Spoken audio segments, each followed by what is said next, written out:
Commander Elijah Grant stood by the large window of the Galactic Council chamber. The vast blackness of space stretched before him, dotted with stars and the lights of passing ships. He took a deep breath and turned back to face the council members. The council hall was huge. Curved rows of seats rose high above the central speaking floor. Each seat held a different alien species. Some had scales, others had fur. Some had many eyes, others had none. They were all different, but they all shared one thing. None of them were human. Elijah checked his watch. Earth time. He still kept to it even here, on this space station at the edge of the Milky Way. 3 hours. The council had been talking for 3 hours, and they had not listened to a single human concern. "The human request is denied," said High Counselor Zinexar. His blue skin rippled with light patterns that showed his boredom. "Earth will remain a Level 3 member with limited voting rights." Elijah stepped forward. "Counselor, with respect, humanity has met all requirements for Level 2 status. We have shared our technology. We have helped defend Council worlds. We have." "You have existed for a mere 500 years in space," interrupted Counselor Veth of the Artery. Her voice was like music, but her words were sharp. "My species was traveling between stars when yours was still living in caves." Soft laughter spread through the chamber.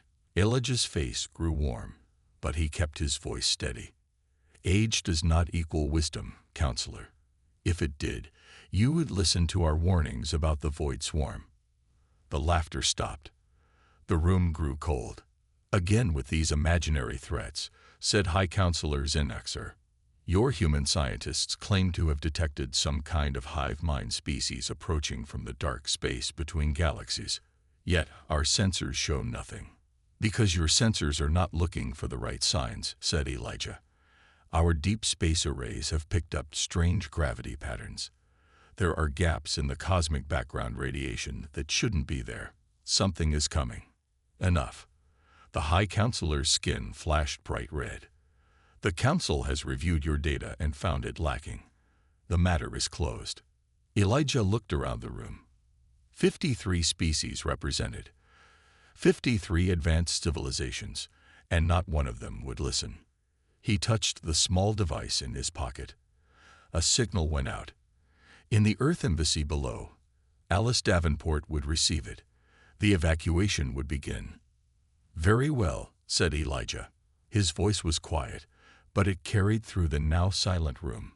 "Since the Council will not hear us as equals, humanity withdraws from the Galactic Council, effective immediately." For a moment, no one moved. Then laughter erupted again, louder than before. "You cannot withdraw," said Counselor Veth, her musical voice now harsh. "No species has ever left the Council." "Then we will be the first," said Elijah. He unpinned the small golden emblem of the Council from his uniform and placed it on the speaking podium. "As of this moment, all human representatives, scientists, and military advisors will leave Council space. All technology sharing programs are ended. All joint defense agreements are void." High Counselor Zinexar stood, his skin now pale with shock. "You cannot be serious. Without the Council's protection, Earth would be." "Earth has survived without you before," said Elijah. "We will do so again." The other Council members began to shout. Some were angry, others confused. A few looked worried. Elijah turned and walked toward the door. As he reached it, a voice called out, "And what of the Void Swarm, Commander? If this threat is real, how will humans face it alone?" Elijah looked back one last time. "We won't be facing it at all, Counselor. It's your problem now. Good luck." The doors slid shut behind him. In his ear, his comm unit beeped. "It's done," said Alice Davenport's voice. "The evacuation has begun.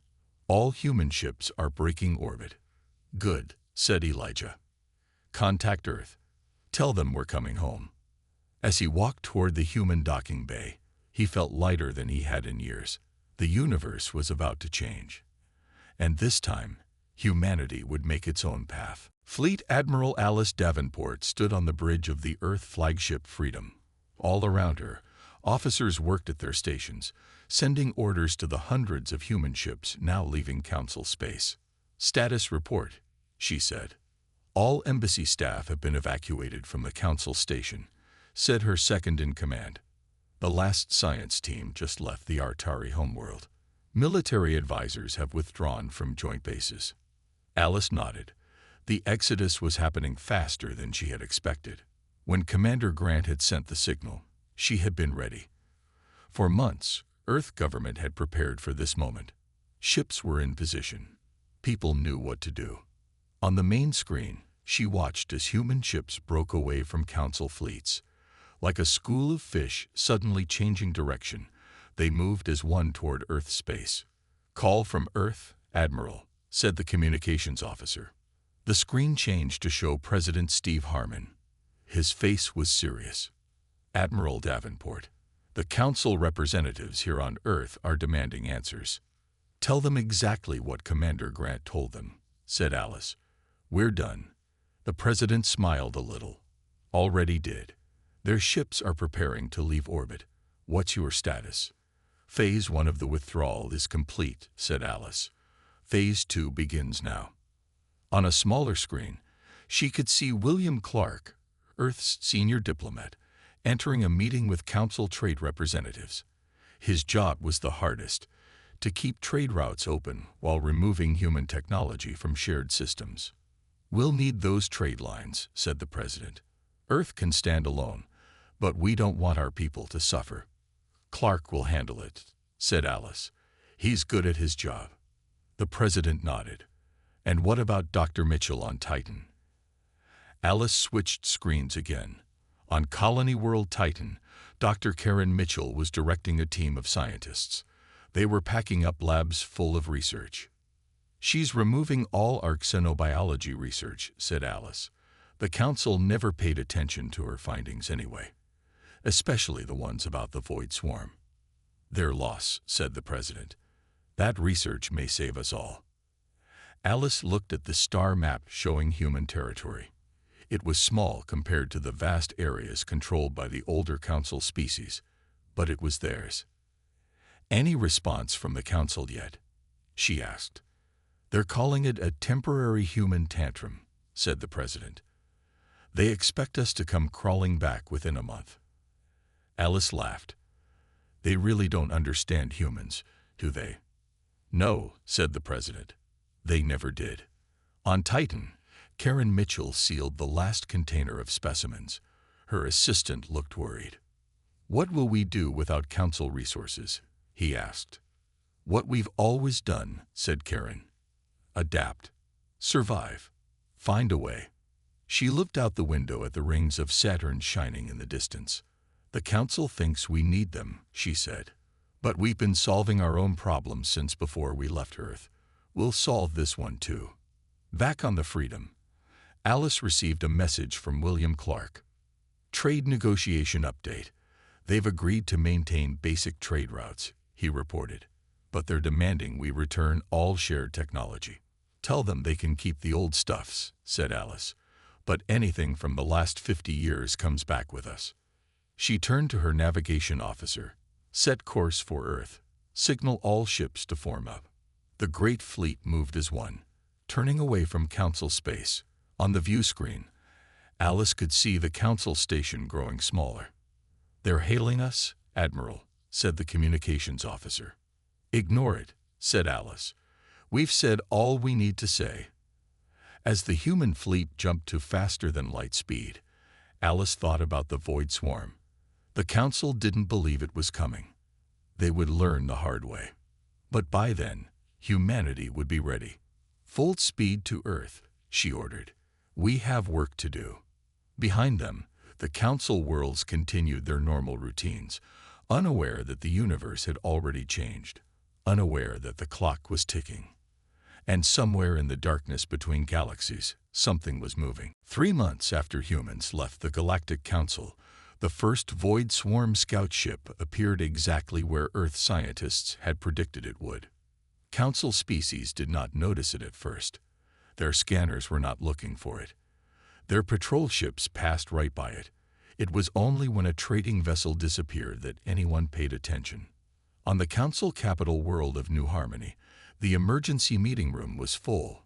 Representatives from all major species sat around a large table, looking at the images on the main screen. "What is that?" asked Councillor Veth of the Arteri. Her musical voice now held a note of fear. The image showed something that looked like a large crystal. It was the size of a small moon, but it moved like a living thing.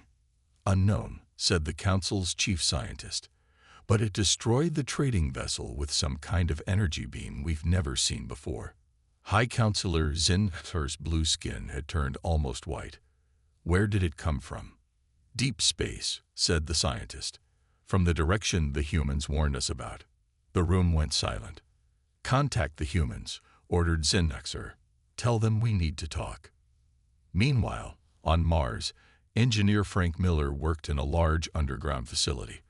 Around him, hundreds of engineers and scientists were building something big. "How's it coming, Frank?" asked Dr. Karen Mitchell as she entered the room. She had been transferred from Titan to work on this project. "Project Firewall is at 80%, said Frank. He pointed to the massive ring-shaped device taking up most of the room. "If my math is right, this will disrupt the Void Swarm's hive-mind connection." Karen looked at the complex machine. "And if your math is wrong?" Frank shrugged. "Then we're all in big trouble." A screen on the wall lit up, showing Commander Elijah Grant. He looked tired. "Dr. Mitchell, Engineer Miller," he said, "we just got word. The first Void Scout has been spotted." Karen felt cold. "Where?" "Exactly where we predicted, near the Arteri home system." Frank stopped working. "How long do we have?" "Based on our models, the main swarm is about 2 months behind the scouts," said Elijah. "How's Firewall coming?" "We need more time," said Frank. 3 months minimum." Elijah frowned. "We may not have 3 months. The council just sent a message asking for help." Karen laughed without humor. "Now they want our help." "Yes," said Elijah. "And Ambassador Joan Peters is preparing our response." On Earth, in the new human government building in Geneva, Ambassador Joan Peters sat at her desk. In front of her was a message from the Galactic Council. It was short and to the point. "Unusual entity detected in Arteri space. Matches human descriptions of Void Swarm. Request immediate consultation and assistance." Joan composed her reply carefully. Then she showed it to President Harmon. "Are you sure about this?" he asked after reading it. "Yes," said Joan. "They had their chance." She sent the message. "We offered our help once. You deemed us unworthy. Handle it yourselves." Harsh, but necessary. Humans needed to focus on their own survival now. Back on Mars, Frank Miller added the final pieces to one section of Project Firewall. "1 down, 3 to go," he said to Karen. "What exactly will this do to the Void Swarm?" she asked. Frank picked up a small model of the crystalline scout ship that Earth telescopes had photographed. "The swarm operates as one mind spread across many bodies," he explained. "Firewall will create a field that blocks their connection to each other. Each ship will be on its own. Like cutting off their communication. More like separating one brain into millions of tiny pieces," said Frank. "They won't know what to do without the hive mind." Karen watched as other engineers tested the first section. It hummed with power. "Will it work on the whole swarm?" she asked. Frank looked at the star chart showing the Void Swarm's predicted path. "It has to," he said simply, "because they're coming here next." Outside the facility, the Martian sunset cast red light over the surface. Somewhere beyond those stars, both the Council and the Void Swarm were about to learn a hard lesson. Never underestimate humans. The Galactic Council's capital world of New Harmony fell in less than a day. The Void Swarm came without warning. One moment, the skies were clear. The next, hundreds of crystal ships appeared, blocking out the sun. Their energy beams cut through the Council's defense shields like they weren't even there. High Councillor Zinher barely escaped with his life. His personal ship joined the stream of refugees fleeing toward safer worlds. "How could this happen?" he asked his pilot. "Our technology is the most advanced in the galaxy." "Not against this enemy," said the pilot simply. 3 days later, the Artari homeworld fell too. Then 2 more council worlds after that. The pattern was always the same. The void swarm would arrive, destroy all defenses, and then begin to harvest the planet's resources. They did not seem interested in the people. They only wanted the planets themselves. Ships filled with refugees began to appear at the edge of human space. They sent desperate messages ahead. "Please help us. We have nowhere else to go." On Earth, Defense Minister Owen Scott set up an emergency meeting. "We can't just turn them away," he told President Harmon. "There are children on those ships." The president looked troubled. "But we can't risk the void swarm following them here. We're not ready yet." "We can set up camps on the outer colonies," suggested Owen. "Keep them away from Earth until we know it's safe." The president thought for a moment, then nodded. "Do it, but make it clear. We're offering shelter, not military help. Our fleet stays here to protect Earth." Soon, refugee camps filled the outer human colonies. Species that had once looked down on humans now lived in simple shelters built by human hands. They were safe, but they were no longer proud. Meanwhile, the Council's remaining fleets tried to fight back. They gathered all their warships near the Zenith homeworld, ready to make a stand. The battle lasted less than an hour. The Zenith Counselor, who had once been one of humanity's harshest critics, sent one final message before his ship was destroyed. "If any humans are listening, the universe is about to change forever. Help us." But the humans were not listening. They were building. On Mars, Project Firewall was nearly complete.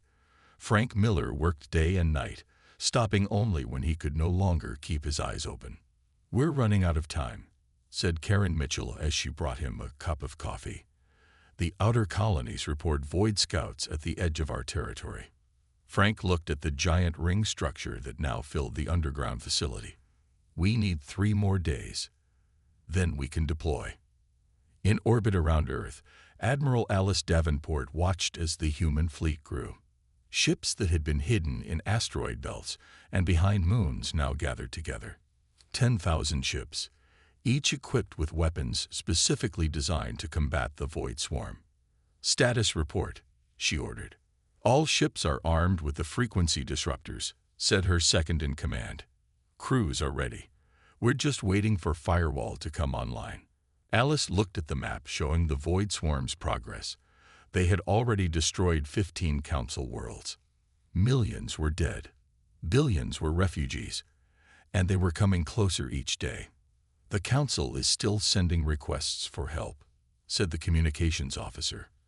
"They're offering everything. Technology, worlds, resources." "Too late for that," said Alice. "Tell them again. We work alone now." On Earth, Commander Elijah Grant met with President Harmon. They stood in a large room, looking at a hologram of the galaxy. Red dots showed worlds already taken by the void. "We should have tried harder to convince them," said Elijah quietly. "We tried for years," said the president. "They wouldn't listen. This isn't our fault." "No," agreed Elijah, "but it will be our problem soon enough." Above them, the stars continued to shine, unaware that their light now fell on a galaxy at war. A war that humanity had predicted, prepared for, and now waited to face. Alone. And somewhere in the darkness, the void swarm was coming. The grand meeting hall of the United Earth Congress was packed. Every seat was filled. People stood along the walls. Screens had been set up in public squares across Earth, and all human colonies so everyone could watch. President Laura Fisher walked to the central podium. The room went silent. "Citizens of Earth and human colonies," she began, "the moment we have prepared for has arrived. The void swarm has destroyed 20 council worlds. Our outer sensors show they will reach our territory in 5 days." A worried murmur passed through the crowd. "But we are ready," continued the president. While the Council mocked our warnings, we prepared. While they dismissed our technology as crude, we innovated. She pressed a button on the podium. Above her, a large hologram appeared, showing a massive ring-shaped device. "This is Project Firewall," she said. "For the past 3 years, our best scientists and engineers have been building it in secret. It is now complete." Engineer Frank Miller sat in the front row. He looked tired but proud. Beside him, Dr. Karen Mitchell squeezed his hand. "Project Firewall works by disrupting the Void Swarm's hive mind," explained the president. "Without their shared consciousness, they cannot coordinate their attacks. They become separate entities rather than one large enemy." She pressed another button. The hologram changed to show the Earth fleet. Thousands of ships gathered in space. "Our fleet is equipped with weapons designed specifically to combat the crystalline structure of the void ships. Each weapon is tuned to the exact frequency it will shatter their hulls." Admiral Alice Davenport stood at attention near the podium. She wore her full uniform with all her medals. "Today, we stand as the last hope for all sentient life in our galaxy," said the president. "Not because we are stronger or smarter than the Council races, but because we were willing to prepare for the worst while hoping for the best. That has always been the human way." Around the hall, people nodded in agreement. "The Council has sent us one final plea for help," continued President Fisher. "They offer to acknowledge us as equals if we will join them in fighting the void." She paused. The room held its breath. "We have declined. This is not about pride or revenge. It is about survival. We cannot risk our careful plans by trying to coordinate with those who refuse to listen to us until it was too late." Commander Elijah Grant, sitting in the second row, thought back to that day in the Council chamber when he had walked out. It seems so long ago now. "Fleet Commander Rand Foster will lead our ships into battle," announced the president. A tall man with gray hair stood up. He nodded to the crowd, his face serious. "Project Firewall will be activated tomorrow," said the president. "The fleet will move into position along the edge of our territory. We will meet the Void Swarm there before they can reach any human worlds." She gripped the sides of the podium. "I will not lie to you. This will be a difficult battle. We may suffer losses, but humanity has faced extinction before and survived. We will survive this too." The crowd stood and cheered. Even those who had been afraid now looked determined. After the speech, Frank Miller and Karen Mitchell walked together to the transport that would take them back to Mars. "Will it work?" asked Karen quietly. "It has to," said Frank. "I've checked the math 100 times. Firewall will break their connection."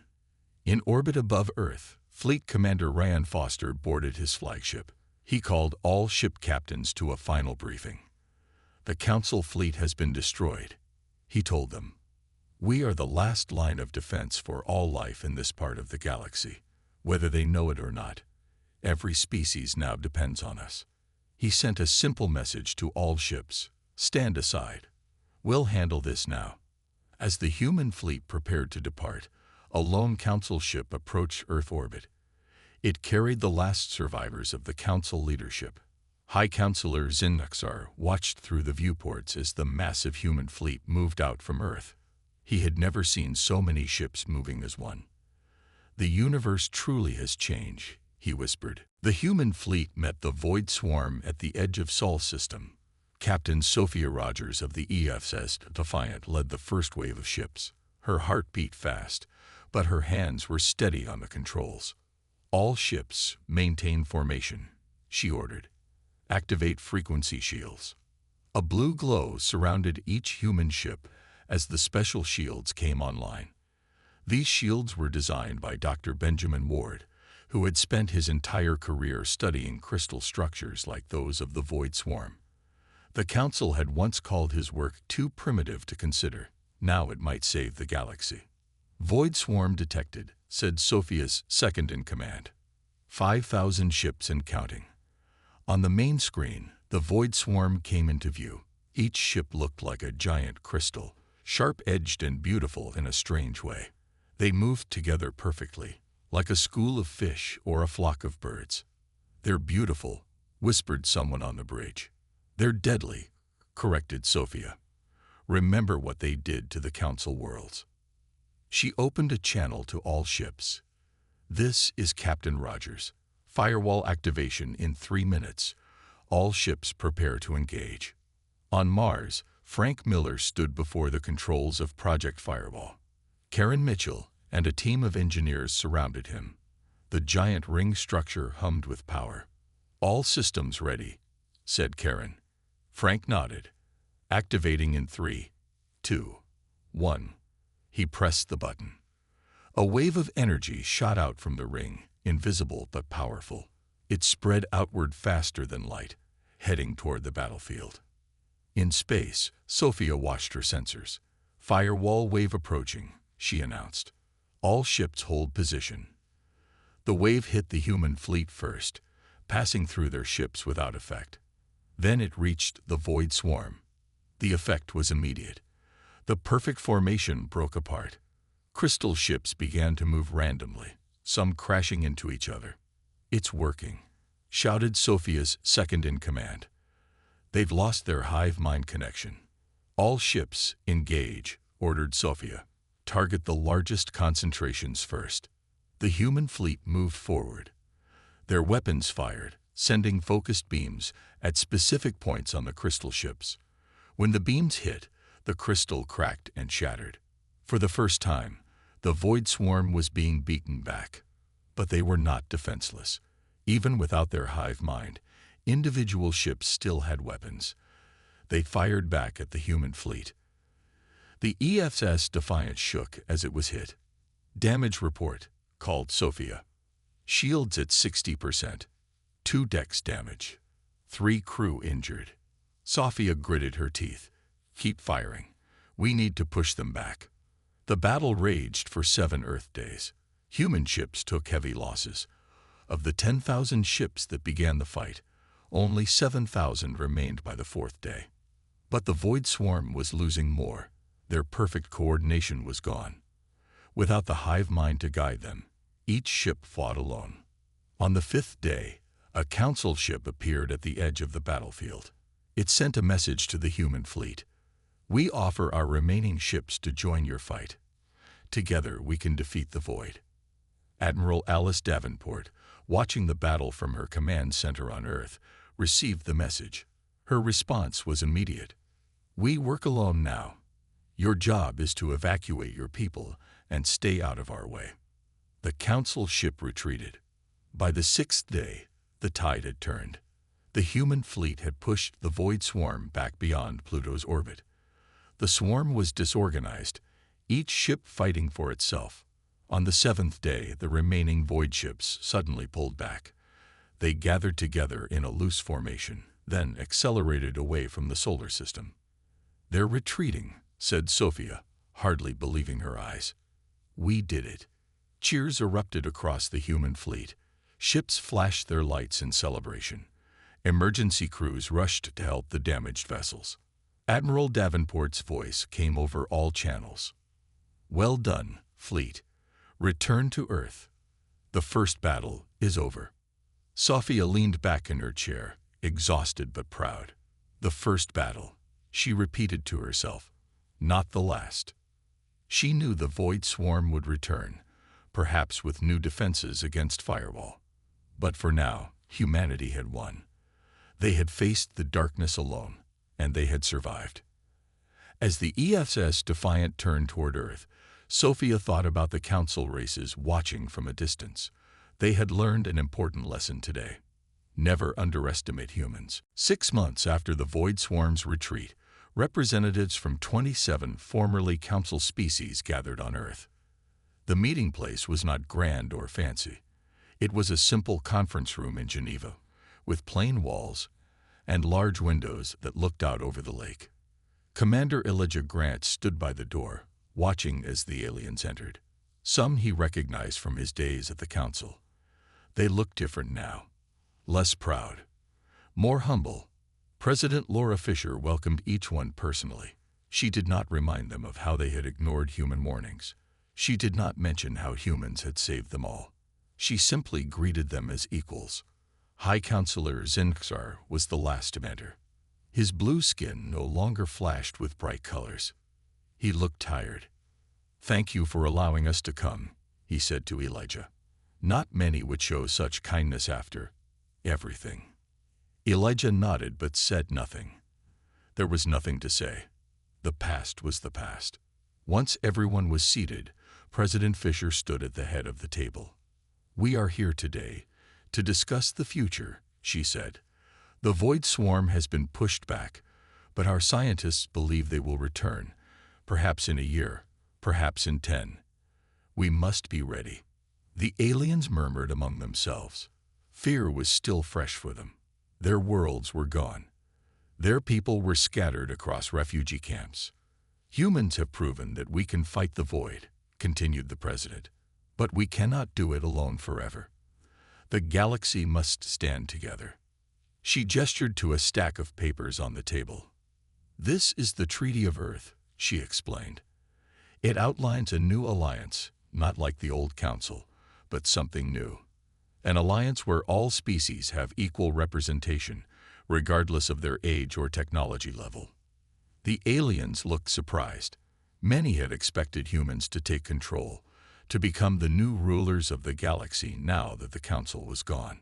"We do not wish to replace the council," said the president, as if reading their thoughts. "We wish to create something better, something fairer." High Counselor Zinexer stood up. Slowly, he removed his ceremonial robes, the symbol of his council authority.